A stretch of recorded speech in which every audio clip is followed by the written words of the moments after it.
സൗദിയിലെ വളരെ പോപ്പുലർ ആയിട്ടുള്ള ഒരു ഫുഡാണ് ബുഹാരി. അപ്പോൾ ആ ഒരു ഫുഡ് കഴിക്കാൻ വേണ്ടിയിട്ടാണ് നമ്മൾ വന്നിട്ടുള്ളത്. സൗദിയിലെ നമ്മളെ ഫേവറേറ്റ് ആയിട്ടുള്ള ബുഹാരി ഫുഡ് കഴിക്കാൻ വേണ്ടിയിട്ടാണ് നമ്മൾ വന്നിരിക്കുന്നത്. നമുക്ക് ഫുഡൊന്ന് കഴിക്കാം. നമ്മൾ ഇഷ്ടപ്പെട്ട ഒരു ഫുഡും കൂടിയാണ്. 2 തരം റൈസാണ് വരുന്നത്. ഒന്ന് വൈറ്റും അതുപോലെ യെല്ലോ കളറിലും. അതുപോലെ ഈ കോംബോയിൽ അൽഫാം വരുന്നുണ്ട്, അതുപോലെ ഷവായൊക്കെ വരുന്നുണ്ട്. നമുക്ക് ഇഷ്ടമുള്ളത് നമുക്ക് ഓർഡർ ചെയ്യാവുന്നതാണ്. അപ്പോൾ സൗദിയിലുള്ളവരൊക്കെ ഒരു തവണയെങ്കിലും കഴിച്ചിട്ടുള്ള ഒരു ഫുഡായിരിക്കും ഈ ഒരു ബുഹാരി. അതിൻ്റെ കൂടെ നമുക്ക് തക്കാളി ചട്നി ഉണ്ട്, അതുപോലെ വെജിറ്റബിൾസൊക്കെ ഉണ്ടാവും. അതെല്ലാം കൂടിയിട്ടുള്ളതാണ്. ഇപ്രാവശ്യം കിട്ടിയ അൽഫാമിന് ചെറുതായിട്ടൊന്ന് ഗ്രില്ലിങ് കൂടിയതായിട്ട് തോന്നി. അതുപോലെ ഇതുപോലെയുള്ള വലിയ ചെമ്പുകളിലാണ് ഈ ഫുഡ് ഒരുക്കുന്നത്. അതുകൊണ്ട് തന്നെ എപ്പോൾ പോയാലും നല്ല ചൂടോടെ കിട്ടുന്ന ഒരു വിഭവം കൂടിയാണ്.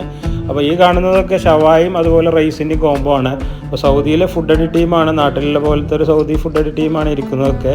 ഈ ബുഹാരി റെസ്റ്റോറൻറ്റിൽ ഫുഡ് കഴിഞ്ഞാൽ പിന്നെ കഴിക്കാൻ പറ്റുന്നൊരു വിഭവമാണ് സ്വീറ്റ്സ് ആയിട്ടുള്ള കുനാഫ. അപ്പോൾ കുനാഫയ്ക്ക് ഒന്ന് പലതരത്തിലുള്ള കുനാഫകൾ കിട്ടുന്ന ഒരു കാലഘട്ടമായത് കൊണ്ട് തന്നെ കുനാഫക്കൊന്നും നമുക്ക് വലിയൊരു സ്പെഷ്യലായിട്ട് തോന്നുന്നില്ല. എങ്കിലും ഫുഡ് കഴിഞ്ഞാൽ ഒരു മധുരം കഴിക്കേണ്ടവർക്ക് എന്തായാലും കഴിക്കാൻ പറ്റുന്ന ഒരൈറ്റം തന്നെയാണ് അവിടുത്തെ ഈ കുനാഫ.